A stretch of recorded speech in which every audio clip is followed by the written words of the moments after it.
ధర్మంలో ఉన్నటువంటి పవన్ కళ్యాణ్ పొత్తు నుంచి బయటకు వచ్చానని వైఎస్ఆర్ పార్టీ అనట్లేదు, నేను అనట్లా.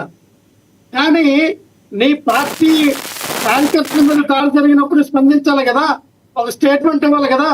సరే మీ అన్నయ్యని తిట్టినప్పుడు ఒక స్టేట్మెంట్ ఇస్తే పొత్తు ఇడిపోదు కదా. అయ్యా బాలకృష్ణ గారు అలా మాట్లాడటం తప్పు అంటే తప్పేముంది? అయ్యా వినుత కోట మీద జరిగింది ఇది తప్పు, ఆవిడ చేయలేదు, నాకు బొగ్గ సుధీర్ రెడ్డి అన్న ఒక మాట అంటే పొత్తు ఇడిపోతుందా? అమ్మ నా బూతులు తిడతా ఉన్నారు టీడీపీలో పవన్ కళ్యాణ్ గారిని, అసెంబ్లీ సాక్షిగా తిడతా ఉన్నారు. అదే ఒక పక్కన బొత్స చౌదరి గారు ఎండగట్టేస్తా ఉన్నాడు, ఒక పక్కన బొండ ఉమా మాట్లాడతాడు, ఇంకో పక్కన ఇంకొక ఆయన మాట్లాడతాడు. ఇంతమంది మమ్మల్ని టార్గెట్ చేసినా మమ్మల్ని కాదులే, దున్నపోత మీద వర్షం పడితే మాకేంటని అనుకుంటే ఎవరేం చేస్తారు? మేము ఒకటే సార్, అది మీ ఇష్టం, మీ అంతకంత మీ పొత్తులు ఉంటారు, మేమైతే కలకాలం 20 కాదు 30 కాదు 100 సంవత్సరాలైన పొత్తులో పవన్ కళ్యాణ్ గారు ఉండాలా. తన జీవితకాలం డిప్యూటీ సీఎం పదవో, నాకు హోమ్ మినిస్టర్ పదవో, లేకపోతే ఇంకొక 5-6 శాఖలకి మంత్రిగా ఉండాలని కోరుకుంటా ఉన్నాం, తప్పలేదు.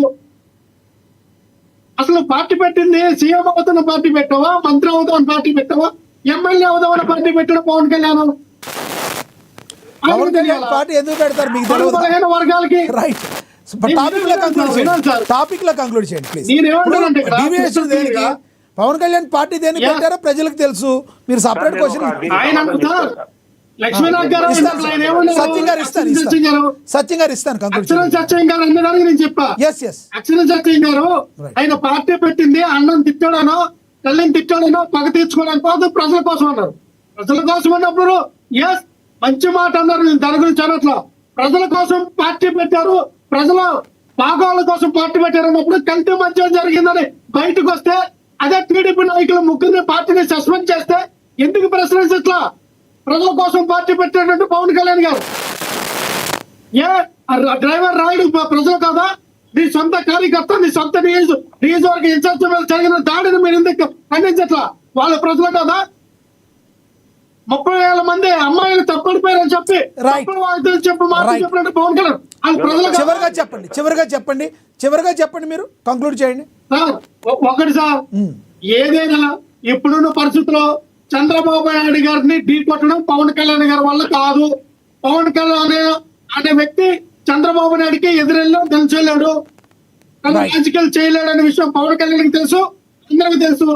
ఎంత ఇక్కడ ఏంటంటే అసలు సుధీర్ రెడ్డి అనే వ్యక్తి క్రిస్టల్ క్లియర్ గా ఇక్కడ ఈత కోటగా చెప్తూ ఉన్నారు. ఆ హత్యకి నాకు సంబంధం లేదన్నప్పుడు అసలు సుధీర్ రెడ్డి ఇదంతా చేయించాడని చెప్పి వచ్చిన వీడియో డ్రైవర్ రాయుడు ఏదైతే సెల్ఫీ వీడియో తీసాడో ఆ వీడియోని ఈ యొక్క బొజ్జల సుధీర్ రెడ్డి ఖచ్చితంగా ఆ వీడియోను బేస్ చేసుకుని ఎమ్మెల్యే పదవికి రాజీనామా చేపించి పార్టీని సస్పెండ్ చేయించాలి. అలాగే ఆయన 6కి అర్హుడు కాబట్టి ఆయన్ని జైల్లో పెట్టించాలి. దీనిపైన సమగ్రమైన విచారణ అనేది పోలీసు వారు సిబిఐ ఎంక్వైరీ చేయించండి. ఎవరు దీని అనుగతలో పెద్ద స్థాయిలో ఎవరు ఉన్నాయి, ఎవరెవరు బడాబాబులు ఉన్నారని తెలియజేయాలి, రాష్ట్ర ప్రజలకు తెలియాలి. Right sir, right. సత్యం గారు 30 seconds కంక్లూడ్ చేయండి సార్. సార్ ఇప్పుడు జగన్మోహన్ రెడ్డి గారు బెంగళూరు ప్యాలెస్ కానీ లేదా తాడేపల్లి ప్యాలెస్ కానీ నాకు తెలిసి 24 నెలల్లో కట్టించారు, 12 నెలల్లో. ఎందుకంటే ఆయన కోటేశ్వరుడు. అదే ఆ పక్కన ఒక కూలోడు ఉంటాడండి, పోలే నేను కూలోని అనుకుందాం, నేను ఒక సింగిల్ బెడ్రూమ్ ఇల్లు కట్టాలంటే నా జీవితం అంతా దారిపోసి ముసలి కాలంలో కట్టుకుంటే నాకు 5-6 సంవత్సరాలు పడుతుంది. అలాగే పవన్ కళ్యాణ్ గారికి కూడా వీళ్ళిద్దరిని ఎదిరించే పార్టీ కాదని పొత్తెత్తుకున్నాడు. లక్ష్మణరావు గారు చెప్పినట్టుగా చంద్రబాబు నాయుడు జగన్మోహన్ రెడ్డి గారు కలిసిపోతున్నారు చీకట్లోని, ఆయన ఎదిరించలేమని పార్టీ పెట్టుకున్నాడు, పార్టీలో పొత్తు పెట్టుకున్నాడు. పొత్తులోంచి ఇవాళ బయటకు వచ్చి ఇవాళ పిఠాపురం 700 కోట్లు ఖర్చు పెట్టి తన స్థానాన్ని బదులుపరుచుకున్నాడు. ఆయన ఇవాళ పొత్తులు ఇది లక్ష్మణరావు గారు జగన్మోహన్ రెడ్డి గారికి దురద వచ్చిందని బయటకు వచ్చేస్తే ఆ 700 కోట్లు ఖర్చు పెట్టగలరా? ఖర్చు పెట్టకపోతే రేపు పొద్దున్న రెండోసారి అక్కడ గెలవగలరు. అతనికి అన్ని వ్యూహాలు ఉన్నాయి సార్. మీరు బీపీ లక్ష్మణరావు గారు బీపీని పెంచుకోకండి. మీరు ఒక షర్మిల గారి గురించి ఆలోచించండి, ఒక విజయమ్మ గారి గురించి ఆలోచించండి, ఒక రాజశేఖర రెడ్డి గారు ఎందుకు జరుగుతుంది దాని గురించి ఆలోచించండి, ఒక వివేకానంద రెడ్డి గురించి ఆలోచించండి, పవన్ కళ్యాణ్ గురించి ఆలోచించండి. వాళ్ళకి ఆ జనసేన చూసుకుంటారు. మీకెందుకు? మీకు వైసీపీ కార్యకర్తల గురించి ఆలోచించండి. రైట్ సత్యం గారు, పక్కా వ్యూహాలు ఉన్నాయి. అయితే ఆయన నిజమైన ధన్యవాదాలండి. అక్షర సత్యం గారు చర్చలో పాల్గొన్నందుకు ధన్యవాదాలు. లక్ష్మణరావు గారు చర్చలో పాల్గొన్నందుకు ధన్యవాదాలండి. ఏది ఏమైనా